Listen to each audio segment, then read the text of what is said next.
d'abord il y a un contexte, vous le rappelez, celui des marchés de Noël. On est en pleine période de marchés de Noël dans l'est de la France et en Allemagne. C'est une tradition d'origine germanique. Il y a un mode opératoire qui, à minima, est suspect. Le fait de foncer dans la foule en véhicule, alors vous pouvez évidemment perdre le contrôle de votre véhicule. C'est déjà arrivé d'ailleurs en Allemagne lors de certaines manifestations, réunions publiques, mais il y a un précédent en Allemagne qui est celui du 19 décembre 2016. Il y a eu un attentat au véhicule bélier dans un marché de Noël à Berlin, et donc forcément, ça rappelle ce souvenir dramatique. Et comme les marchés de Noël sont des cibles des organisations terroristes islamistes depuis plus d'une vingtaine d'années. Déjà dans les années 1990, le marché de Noël de Strasbourg avait été une cible et il a été frappé le 11 décembre 2018. Donc nécessairement, c'est quelque chose qui est regardé très au sérieux par les services de police et de renseignement allemands. Et une des premières choses qu'ils vont devoir faire, si ce n'est déjà le cas, c'est regarder quelle est l'identité du conducteur pour voir s'il s'agit d'une personne qui est défavorablement connue des services de renseignement allemands. Ça va commencer par ça pour essayer d'y voir plus clair sur le mode opératoire. Parce que le fait de foncer dans la foule avec un véhicule, c'est malheureusement un mode opératoire qui est prôné par les organisations terroristes djihadistes. Il y a de très nombreux précédents en Europe. Je citais le 19 décembre 2016 à Berlin, mais il y a eu le printemps 2017 en Grande-Bretagne, à Westminster, puis à Borough Market. Il y a eu à l'été 2017 Cambrils et Barcelone. Il y a eu de nombreux cas, y compris en France le 14 juillet 2016 à Nice, où des véhicules béliers ont pu être utilisés dans le cadre d'attentats islamistes. Donc c'est la raison pour laquelle, et en conservant évidemment toutes les règles de prudence, puisqu'il n'y a pas encore de communication officielle des autorités allemandes, le contexte et le mode opératoire créent un faisceau de présomption et une interrogation forte sur la nature de cet acte. Voir que le suspect a été interpellé. Oui, ça veut donc dire qu'il va pouvoir être interrogé et ça veut donc possiblement s'expliquer, sauf à ce qu'il reste mutique et garde le silence, ce qu'on a pu voir dans certaines affaires terroristes. Mais il va pouvoir s'expliquer sur raison de son acte et puis surtout, indépendamment qu'il parle ou non, la question c'est l'identification. Qui est-il? Donc s'il a des papiers sur lui, ça peut arriver, un permis de conduire par exemple, des papiers de location du véhicule, c'est un véhicule de location, il va rapidement être passé au fichier et donc les autorités de police et de renseignement allemandes vont tout de suite pouvoir voir si il est connu.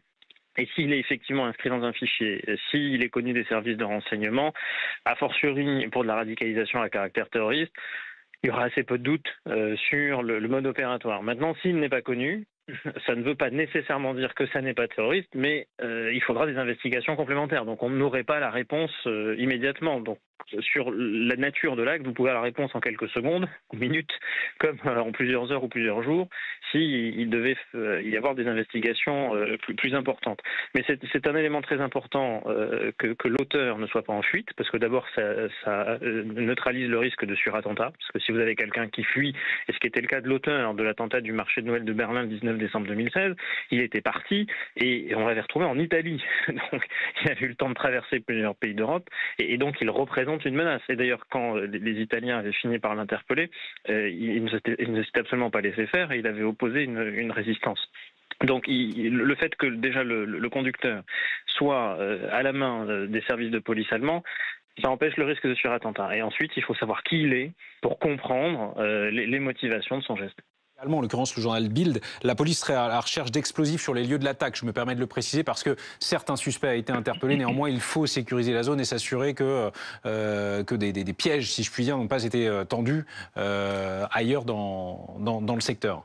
Oui, parce que si vous raisonnez comme ça veut dire aussi que on peut réfléchir par analogie avec des attentats qui ont pu avoir lieu dans d'autres États du monde. Alors c'est des modes opératoires qu'on voit plutôt en Afghanistan et en Irak, mais ce qu'on appelle des scénarios un peu pot de miel, c'est-à-dire que vous allez avoir une première attaque qui va attirer des services de secours sur zone et ensuite un surattentat généralement à l'explosif. Donc par exemple, quelqu'un qui va écraser des personnes avec sa voiture, les services de secours vont arriver et une fois qu'ils sont là, vous faites exploser des engins engins que vous avez prépositionnés à l'avance. Alors ça, c'est des scénarios qui sont quand même assez complexes, assez sophistiqués, assez élaborés. On ne les a pas encore vus en Europe, fort heureusement, parce que ça demande quand même pas mal de logistique et de préparation. C'est plutôt réservé pour l'heure à la zone syro-irakienne et à l'Afghanistan, mais on peut jamais écarter ce risque par principe. Donc de toute manière, quand il y a une zone qui est une zone de scène de crime, ou en tout cas qui va nécessiter des investigations en raison du fait que des personnes sont mortes sur place, il faut un certain nombre de précautions. Et parmi les précautions, on envoie les services de déminage et de dépiégeage, parce qu'il y a toujours le risque que des engins explosifs aient pu être prépositionnés. Et donc c'est pour cela que ces investigations vont aussi être menées avec ces précautions-là. Mais là, Guillaume, on est d'accord, c'est plutôt sommaire comme mode opératoire. On rappelle, c'est un véhicule qui fonce sur la foule dans un marché de Noël. Oui, c'est toujours assez sommaire, hein, les attentats aux véhicules béliers. On peut prendre quelques exemples. Hein. En France, en 2017, par exemple, au mois d'août, à Levallois-Perret, vous avez un homme qui a pris un véhicule de location. Il n'avait même pas débranché le système de géolocalisation, c'est comme ça qu'on l'a retrouvé d'ailleurs. Et il a foncé sur une patrouille de militaires de l'opération Sentinelle à Levallois-Perret. Il finira interpellé sur l'autoroute à proximité de Rouen en fuite, sans même savoir où il allait lui-même. Donc c'est pas toujours extrêmement élaboré, mais ça peut être très meurtrier, puisque quand une foule est compacte, dense, piétonne, et qu'on lui fonce dessus, ça fait immédiatement beaucoup de victimes. Et le plus important dans ces opérations-là, c'est d'arriver à appréhender le conducteur, parce que sinon il peut recommencer. Les autorités régionales, à l'instant, Guillaume, disent suspecter un attentat sur ce marché de Noël de Magdebourg. Donc ça peut vouloir dire qu'ils ont une information sur l'identité du conducteur.